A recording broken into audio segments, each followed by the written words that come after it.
စုံရတနာမင်းသားလေးရဲ့စွန့်စားခန်းများအခန်းအမှောင်ရဲ့မဟာယတနာတိုင်းပြည်ဟာတောင်တန်းတွေမြစ်တွေနဲ့ပြည့်နှက်နေပြီးအထူးသဖြင့်အနီရောင်ကျောက်တုံးတောင်ကြီးတစ်လုံးကြောင့်ကြော်ကြားပါတယ်။ဒီတောင်ကြီးရဲ့အလယ်မှာမနက်တိုင်းအနီရောင်အလင်းတန်းတစ်ခုထုံးတောက်နေလေးရှိတယ်။အဲ့ဒီအလင်းရဲ့စောင့်ရှောက်သူကတော့စွန်ရတနာမင်းသားလေးဖြစ်ပါတယ်။ဒီနေ့မနက်ခင်းမှာတော့လေ့ကျင့်ကွင်းထဲမှာမင်းသားလေးဟာဓာတ်တိုင်းကိုလေ့ကျင့်နေပါတယ်။သူ့ရဲ့ဓာတ်ချက်တိုင်းဟာတွက်လက်ပေမဲ့မတည်ငြိမ်သေးပါဘူး။တက်မှုကမင်းသားလေးကိုဆုံးပါတယ်။အရှင်မင်းသားဓာတ်ကင်တဲ့လက်ကိုပဲမကြည့်ပါနဲ့စိတ်ကိုတည်ငြိမ်အောင်ထားပါ။မင်းသားလေးဟာဓာတ်ကိုရှေ့သို့ထိုးလိုက်ပေမဲ့လက်ကရုံကြီးနေတော့မှာပဲ။တက်မှုကထက်ပြောတယ်မင်းသားလေးမှာတတိတော့ရှိပါတယ်။ဒါပေမဲ့ကိုယုံကြည်မှုတော့မရှိသေးဘူး။ဒီစကားကိုကြားတော့ယတနာမင်းသားလေးကခေါင်းငုံချသွားတယ်။ထိုနေ့ညမှာပဲအိတ်ချိန်ရောက်တဲ့အခါမင်းသားလေးရဲ့ယတနာကရုတ်တရက်တောက်ပလာပါတယ်။ပြီးတော့ယတနာတွေကနေနူးညံ့တဲ့မင်းကလေးတန်ထွက်ပေါ်လာတယ်။မင်းသားလေးမင်းအတွက်စမ်းသပ်မှုတစ်ခုရောက်လာပြီ။အတန်ကြားတော့မင်းသားလေးလက်နိုးသွားတယ်ဘသူလဲဘသူပြောနေတာလဲယတနာကပြန်ဖြေတဲ့ငါကအနီရောင်လင်းရဲ့ဝိညာဉ်ပဲမင်းရဲ့ယတနာထဲမှာရှိနေတယ်ထိုချိန်မှာပဲမြောက်ဘက်ရွာတရွာမှာမီးလောင်နေပြီးလူတွေရဲ့အော်ဟစ်တန်တွေကြားရပါတော့တယ်အမောင်နဲ့ကားကြီးလာပြီအမောင်နဲ့ကားကြီးလာပြီမင်းသားလေးဟာချက်ချင်းမြင်းပေါ်ခုန်တက်ပြီးရွာသားတွေစီကိုအလျင်မြန်ထွက်ခွာသွားပါတယ်ရွာရောက်တဲ့အခါနဂါးကြီးကအရန်ကြီးမှပြီးမျက်လုံးနီနီကြီးတွေနဲ့ရက်နေတာကိုတွေ့လိုက်ရတယ်နဂါးကြီးကမင်းသားလေးကိုမြင်တော့မေးတယ်မင်းကအလင်းကလေးလားပြီးတော့ချက်ချင်းတိုက်ခိုက်လာတယ်မင်းသားလေးကပြန်လဲခုခံပေမဲ့နဂါးရဲ့စွမ်းအားကအလွန်ကြီးမားလုံးလို့မတုံ့ပြန်နိုင်ဘူးနဂါးကြီးကမိတောက်တွေနဲ့ပြစ်ခတ်လိုက်တဲ့အတွက်မင်းသားလေးလေထဲကိုလွင့်စင်သွားရတယ်နဂါးကြီးကကဲရဲတဲ့လေတံနဲ့ပြောလိုက်တယ်မင်းရဲ့စွမ်းအားနဲ့ငါ့ကိုတိုက်ခိုက်ဖို့မလုံလောက်သေးဘူးမင်းသားလေးဟာဒဏ်ရာတွေရပြီးသွေးတွေထွက်နေပြီဒါပေမဲ့နဂါးကြီးကထက်ပြီးစကားတခုံးဆိုလိုက်တယ်ငါကတစ်ချိန်ကဒီတိုင်းပြည်ရဲ့အမွေဆက်မင်းသားပဲမင်းအဖေကငါးရတနာကိုဖျက်ဆီးပစ်ခဲ့တယ်ဒီစကားကိုကြားတော့မင်းသားလေးအံ့အားသင့်သွားတယ်မဖြစ်နိုင်ဘူးပြီးတော့နဂါးကြီးရုတ်တရက်ပျောက်ကွယ်သွားတယ်နောက်တစ်နေ့မှာမင်းသားလေးကဘရင်ကြီးကိုမေးတယ်ဖခမဲတော်အမောင်နဂါးကြီးပြောတာတွေကအမှန်တွေလားဘရင်ကြီးတိတ်ဆိတ်ငြိမ်သက်စွာနဲ့နောက်ဆုံးမှဖွင့်ပြောလိုက်တယ်ဟုတ်တယ်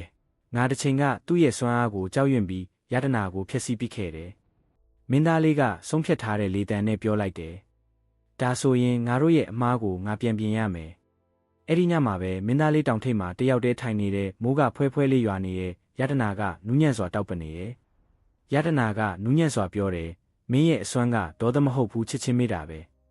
မင်းသားလေးစိတ်ရှုပ်ထွေးစွာနဲ့မေးတယ်ဒါပေမဲ့သူကလူတွေကိုနာကျင်စေရဲ့လေယတနာကနားလည်မှုအပြည့်နဲ့ဖြေတယ်သူကမကောင်းလို့မဟုတ်ဘူးနာကျင်နေလို့ပါမင်းသားလေးမျက်လုံးမိတ်လိုက်တဲ့အခါနဂါးရဲ့ဒေါသမျက်လုံးတွေရဲ့ကနာကျင်မှုကိုရုတ်တရက်မြင်လိုက်ရတယ်ယတနာကမင်းသူ့ကိုတိုက်ခိုက်နိုင်တယ်ဒါပေမဲ့အမောင်ကဆက်ရှင်တန်နေဦးမှာပဲမင်းသူ့ကိုနားလည်နိုင်ရင်တော့အမောင်ကအဆုံးသက်သွားလိမ့်မယ်ဟုဆိုလိုက်တယ်မင်းသားလေးနဲ့ဆိုင်စွာအသက်ရှူသွင်းလိုက်တယ်အနီရောင်လင်းဟာဒေါသလိုမပြင်းထန်တော့ပဲနှွေးထွေးလာတယ်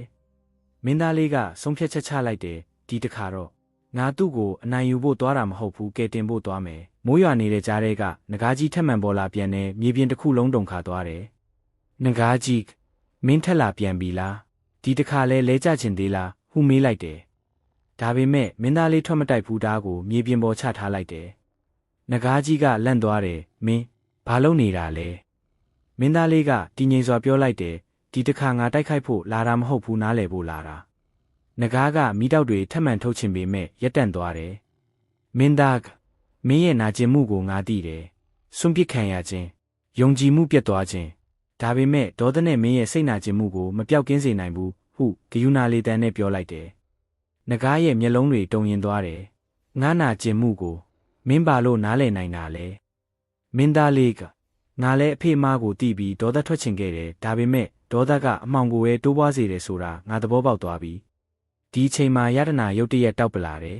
ဒါပေမဲ့ဒီတခါတော့မီးလိုမပြင်းထန်ပဲနှွေးထွေးတဲ့အလင်းတန်းတစ်ခုပါအဲ့ဒီအလင်းဟာနဂါးကိုတိုက်ခိုက်တာမဟုတ်ပဲပက်လေလွှမ်းခြုံသွားတယ်နဂါးအသက်ရှူခတ်တယ်လို့ဖြစ်သွားပေမဲ့မီးမထုတ်နိုင်တော့ဘူးနဂါးကြီးကပင်ပန်းနှွမ်းနေစွာဖြင့်ငါပင်ပန်းနေပြီလို့ပြောတယ်တဖြည်းဖြည်းနဲ့နဂါးရဲ့အမှောင်ရေပြားတွေကြွေကျပျောက်ကွယ်သွားပြီးလူပုံစံအတိုင်းပြန်ဖြစ်လာတယ်မိုးတိတ်သွားပြီးဒေါအုပ်ထဲမီးခိုးတွေကင်းစင်သွားပြီးနောက်နေရောင်ကြီးပထမဆုံးလင်းနှန်းတွေတစ်ပင်ရွက်တွေကြားကဖြာကျလာတယ် မြေပြင်ပေါ်ကမိုးရေစက်တွေမှာရွှေရောင်လင်းပြန်လင်းနေတယ်။ယတနာမင်းသားလေးတောင်ထိပ်မှာမတက်ရက်နေတယ်။လက်ထဲကရတနာကိုကြည့်လိုက်တယ်။ယတနာကနူးညံ့စွာတောက်ပနေတယ်။ဒီတခါတော့အနီရောင်မဟုတ်တော့ပဲနှွေးထွေးတဲ့ရွှေရောင်ပါ။သူမျက်လုံးမိတ်ပြီးနှဆိုင်စွာအသက်ရှူသွင်းလိုက်တယ်။ဒီဇလန်းရဲ့သင်ခန်းစာကအမောင်ဆိုတာဖျက်ဆီးပစ်လို့ရတဲ့အရာမဟုတ်ပါဘူး။အမောင်ကိုဓာတ်နဲ့မအောင်နိုင်ပါဘူး။အမောင်ကိုအလင်းနဲ့တည်းအောင်နိုင်တယ်။ယတနာမင်းသားလေးရဲ့စွန့်စားခန်းတွေကိုဆက်လက်တင်ဆက်သွားမှာဖြစ်လို့ဒီလိုစွန့်စားခန်းပုံပြင်တွေကိုထပ်မံကြည့်ရှုခြင်းနဲ့ဆိုရင်တော့ကျွန်တော်ရဲ့ Story Bus မြန်မာ Channel လေးကို Subscribe နဲ့ Like လုပ်သွားဖို့မမေ့ပါနဲ့နော်။အားလုံးကိုလည်းကျေးဇူးအထူးတင်ရှိပါတယ်ဗျာ။